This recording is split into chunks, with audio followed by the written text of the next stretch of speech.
Okay, let's unpack this. I want you to picture your office right now. Oh, this should be good. Right.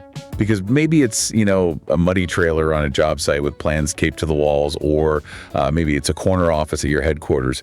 But somewhere in that room, I guarantee there's a shelf. Yep, I know exactly what you're going to say. And on that shelf, there is a dusty 3-ring binder from some leadership conference you attended, like 3 years ago? Easily 3 years ago. And inside that binder is a 40-page strategic plan that probably cost $10,000 to produce. It's full of MBA jargon, complex flow charts, these grand visions, and it has not been opened since the exact day you put it there. It really is like the ultimate expensive paperweight. I mean, we like things to be documented, to feel official. Right. But in reality, that 40-page document is just entirely disconnected from the daily chaotic operations of actually running a construction business. Exactly. And to you, the construction business owners and the contractors listening to this deep dive right now, we know the feeling. I mean, you are executing constantly. Constantly. You're managing subs, you're dealing with supply chain delays, putting out fires, pushing dirt, swinging hammers. But that lingering anxiety is always there, right? Like, are we actually executing on the right things? Yeah, that's the real question. So today, we are pulling from a really fascinating stack of research and interviews from the Scaling Legends series. Yeah. Our mission today is to basically rescue your business from that dusty binder. Please, it needs rescuing. We are going to explore 3 simple, highly actionable strategy templates that the source material suggests can completely replace those bloated planning documents. And we really need to emphasize why those bloated plans fail in the first place. Because the sources from Scaling Legends argue that before you even touch a template, you have to understand what they call the strategy tax. Strategy tax. Yeah. The underlying logic here is that every single hour you spend on clear, focused strategy up front, well, it saves 10 hours of wasted execution on the back end. Wow. I mean, that is a staggering return on investment. But it only works if the strategy is actually usable, right? Exactly. If I can use an analogy here, it's like, imagine handing your framing crew a 50-page theoretical manual on the structural properties and load-bearing capacities of timber, instead of just giving them the blueprints. They'd look at you like you were crazy. Right. They wouldn't know where to start swinging a hammer. So why do we overcomplicate the blueprint for our own businesses? Well, we do it because we often equate complexity with sophistication. We think, if it's not complicated, it's not a real strategy. But the source material pushes back hard on that. I'm glad it does. Yeah, in fact, according to Smart Business Automator's Market Intelligence Report, companies with simple one-page plans execute at 3 times the rate of those with elaborate planning documents. Wait, 3 times the execution rate? 3 times. And the why behind that is really simple. You are drastically reducing the friction of understanding the plan. I mean, strategy and construction shouldn't be about sounding smart to a board of directors. No, not at all. It's about creating clear alignment for the people in the mud who are actually doing the work. So let's eliminate that friction right now and just get into the frameworks. Yeah. Because the sources lay out a foundational solution to the dusty binder problem, which is taking that entire 40-page vision and shrinking it down to a single piece of paper. Yep. Template number 1, the one-page business plan. The Scaling Legends material describes this as an exercise in extreme clarity. They argue the one-page plan should contain exactly 7 boxes. Just 7. No more, no less. Their whole philosophy is that if an initiative or a goal doesn't fit in these 7 boxes, it's a distraction, and you literally shouldn't be doing it. Okay, let's walk through the anatomy of this page as the sources define it. But I want to stop and really dissect a few of these, because putting things in boxes sounds easy until you actually try to do it with your own business. Fair enough. It's harder than it looks. So, box 1 is, what do we do? And the rule here is that this needs to be your core service, stated in a single sentence. Okay. Box 2, who do we serve? That's your ideal client profile. Box 3, what makes us different? Box 4 is your revenue target for this year and next year. Makes sense. Box 5 asks for 3 big goals for this year. Box 6 is how you get clients. And finally, box 7 is the one number that matters most right now. Okay, I have to push back here on behalf of the listener, specifically on box 1. Let's hear it. How do you possibly narrow down everything a complex construction company does into a single sentence without it just sounding like, generic corporate buzzwords? Well, because let's be real. Most contractors do renovations, some new builds, maybe a little bit of light commercial to pay the bills, some hardscaping on the side. If you get a leadership team in a room, the owner's going to say, well, we do it all. And that exact friction you're describing, that's the point of the exercise. What's really fascinating here is the psychological power of constraints. How so? Well, the authors of Scaling Legends explain that by forcing yourself to write just one sentence, you have to make hard, painful choices. If you just write, we provide premium building solutions for various needs. Which means absolutely nothing. Exactly. You haven't said anything. It's empty. You have to be willing to say, we do high-end custom residential builds. But the fear there is that by saying that, you're leaving money on the table. Like you're ignoring the light commercial work that keeps the lights on. Exactly. And that fear is exactly what causes the bloat in those 40-page plans. But the mechanism behind this template is that if you try to be everything to everyone, your team doesn't know what to prioritize. Your marketing budget gets diluted, your estimators, they don't know which bids to prioritize, and your brand just becomes muddy. The constraint is what actually forces profitability. And that exact same logic applies to box 7. Which was the one number that matters most. Yep. I'm glad you brought up box 7 because that's the one I really want to wrestle with. Just one number. I mean, a construction business has dozens of vital metrics. You do, absolutely. But the source material argues that if you have 15 number one priorities... You actually have 0. Exactly, you have 0. By forcing the leadership team to debate and finally pick the single number that matters most right now, you eliminate conflicting priorities down the chain of command. Okay, give me an example of how that looks in practice. Let's say your leadership team decides that for the next 12 months, the one number is gross profit margin. Okay, so if gross profit margin is the North Star, how does that actually change behavior out in the field? It changes everything. Because now every single decision is filtered through that one metric.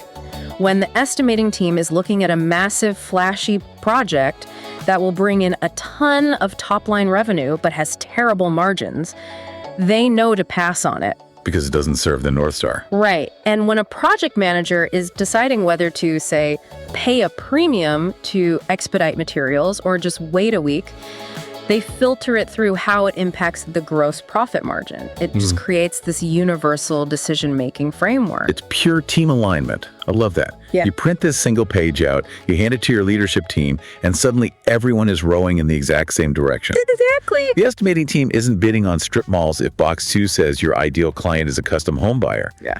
But here is the reality check.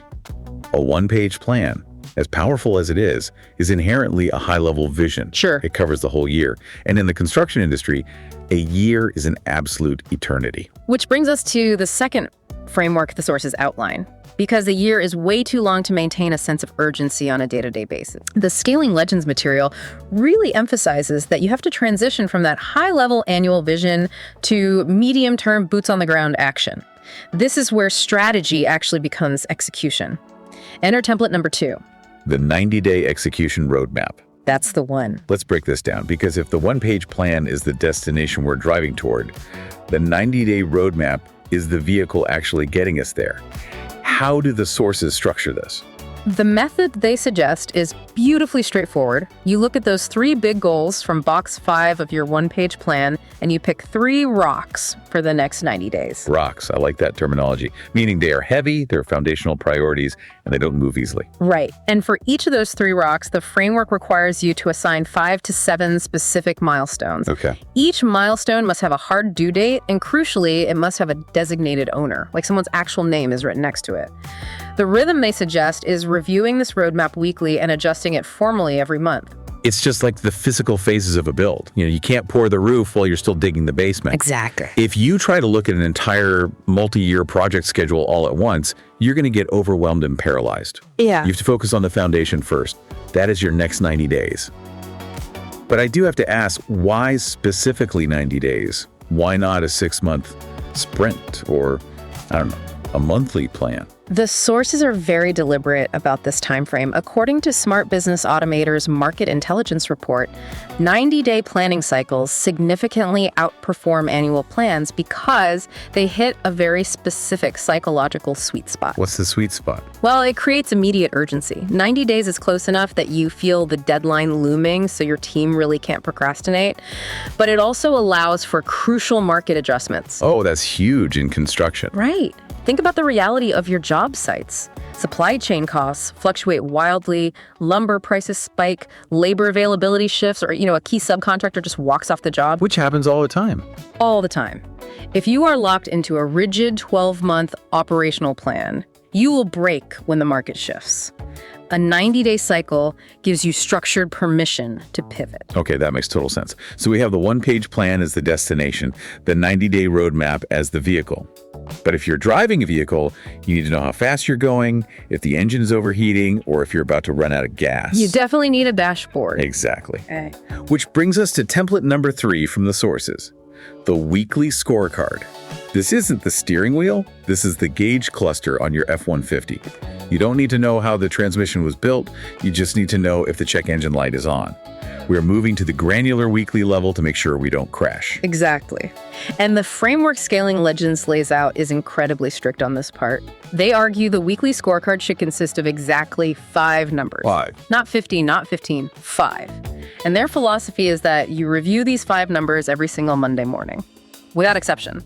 Okay, if I'm building this gauge cluster for a contracting business, I'm guessing I'm looking at things like cash on hand, maybe schedule variance. What specific numbers do the sources suggest? They offer a few baseline examples that most contractors should start with.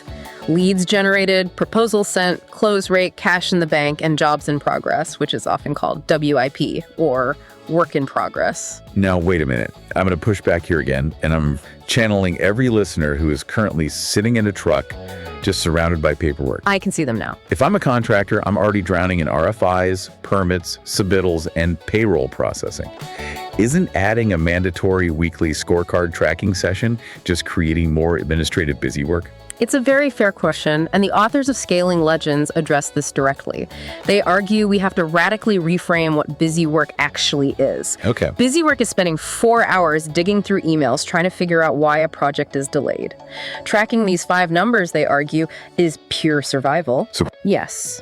The underlying mechanism here is that if you track these specific leading and lagging metrics weekly, you will see problems 6 to 8 weeks before they ever hit your bank account. Okay, I want to make this incredibly concrete for the listener. Think about your own payroll account right now. If we trace the causality of these numbers, what does a failure actually look like? Let's say my proposal sent number drops to 0 this week. Exactly. Let's trace that timeline. If proposal sent drops to 0 today, it means your close rate is going to drop next month because you literally have nothing to close. Right. Which means your jobs in progress drops the month after that, which means your cash in the bank dries up 2 months from now. Predicting a cash flow crisis 2 months in advance is the exact opposite of busy work. It's a lifesaver. It gives you an 8-week runway to fix the problem. Maybe you dramatically ramp up marketing, or you aggressively follow up on old leads. You do all of this before that Friday payday hits, and the account is just empty. That is a terrifying but very clarifying timeline. But the reality of construction is that you are going to miss milestones. You're going to miss targets on that scorecard. I mean, a storm rolls in and wipes out 3 days of work. Absolutely. And the sources stress that missing targets is completely normal. The point of this system is not perfection, it is visibility. When you miss a milestone, the framework dictates that you don't throw your hands up in the air and abandon the plan. You sit down on Monday morning, you look at the scorecard, you ask why you missed it, and you adjust the timeline or the approach based on reality, not guesswork. Okay, so these 3 templates, the one-page plan, the 90-day roadmap, and the weekly scorecard, they're brilliant in their simplicity. But let's address the elephant in the room. Implementation. We have the templates, but how does a busy contractor actually find the time to fill them out initially and then consistently gather the data to track them without pulling their hair out? The Scaling Legends material offers a very specific how-to for the initial setup. They recommend blocking out exactly 3 hours on a Saturday morning. Right. No phone calls from the site, no email notifications, just you, a pen, and these 3 templates. So you start with the high level. You force yourself through the friction of filling out the 7 boxes of the one-page plan. Yep. Then you take those yearly goals and you slice them down into the 90-day roadmap, rocks, and milestones. And finally, You pick the 5 metrics for your weekly F-150 gauge cluster that will prove you are actually on track. The sources claim that you will walk out of that 3-hour session with more clarity than most contractors get from a $10,000 consultant. I believe it. And once the baseline system is built, it's really just about maintaining the rhythm of review. Let's summarize that rhythm for the listener, because consistency is the glue here. Right, so you review the one-page plan quarterly to make sure the big picture market hasn't shifted. You review the 90-day roadmap weekly to check milestone progress, and you formally adjust it monthly. And the weekly scorecard. That gauge cluster is reviewed every single Monday morning. But gathering those 5 numbers every Monday morning, that is where the bottleneck usually happens. I mean, if a project manager has to spend 4 hours on a Friday afternoon digging through disorganized files, messy spreadsheets, and, muddy field notes just to tell you how many jobs are on schedule or what the budget variance is, They're going to hate it. this whole system is going to collapse. People will just stop doing it. And the sources acknowledge that. The administrative burden is often what crushes the strategy. The Scaling Legends material points out that to solve this bottleneck, many modern firms are leveraging technology. Right. Specifically, they highlight an AI platform built for the industry called Smart Business Automator to handle all this manual coordination. We're talking about removing the manual data entry that bogs everything down. How do the sources describe this tool actually working in practice? Well, they explain that instead of your team manually sorting through job site photos, plans, and permits, the AI and Smart Business Automator handles the heavy lifting through smart document organization. Oh, nice. It automatically tags and categorizes everything coming in from the field. Which means when you ask for the scorecard numbers on Monday morning, they're instantly available. Exactly. But the sources note it goes beyond just storing files.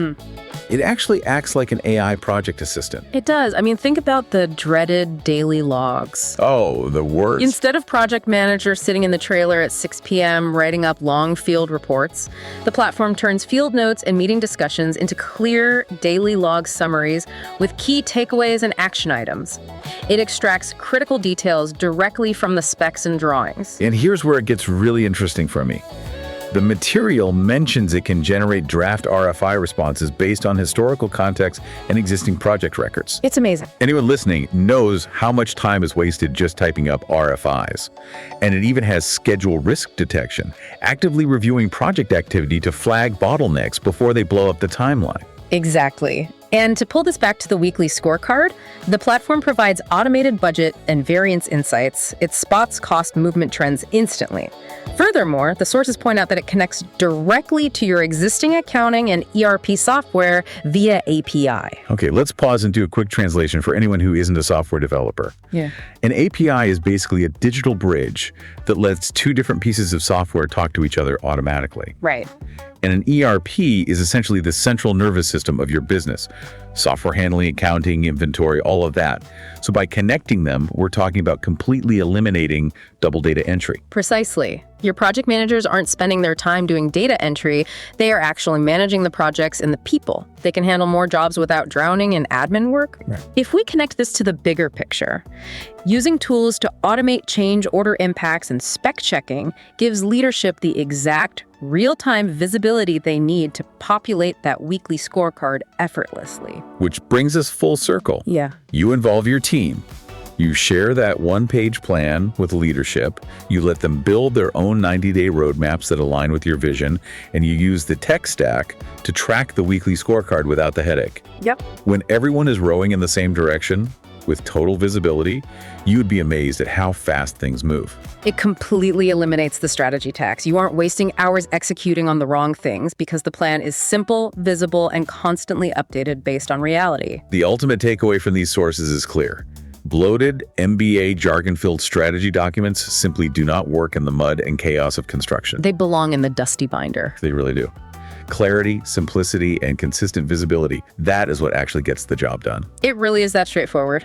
We want to wrap up this deep dive with a final thought for you to ponder as you head back out to the site or the office today. We've talked a lot about using AI to gather the data for your strategy, but here's something to mull over. Right. If AI platforms can now predict schedule bottlenecks and draft your RFIs automatically, how long will it be before the strategy templates themselves, like the one-page plan, the 90-day rocks, are generated and adjusted entirely by an algorithm in real time? Oh, wow. Right? Are we moving toward a future where the strategic brain is digital and the contractor is just the algorithm's hands in the field. That is a wild thought, and it definitely raises some big questions about the future of leadership in this industry. If the strategy becomes automated, the human value becomes entirely about human execution. Absolutely. Something to think about while you're pouring concrete today. A huge thank you to the team over at the Scaling Legends show for providing the source material that made today's breakdown possible. It was great material. If you found this deep dive valuable, please go subscribe to Scaling Legends on whatever platform you're listening on right now. Rate the show, leave a review, and most importantly, share this deep dive with your colleagues or team members who could benefit from ditching their own dusty binders. Yes, definitely share it. And to learn more about the tools mentioned in the sources so you can scale your operations without drowning in paperwork, make sure to visit smartbusinessautomator.com. Until next time, keep it simple and keep executing.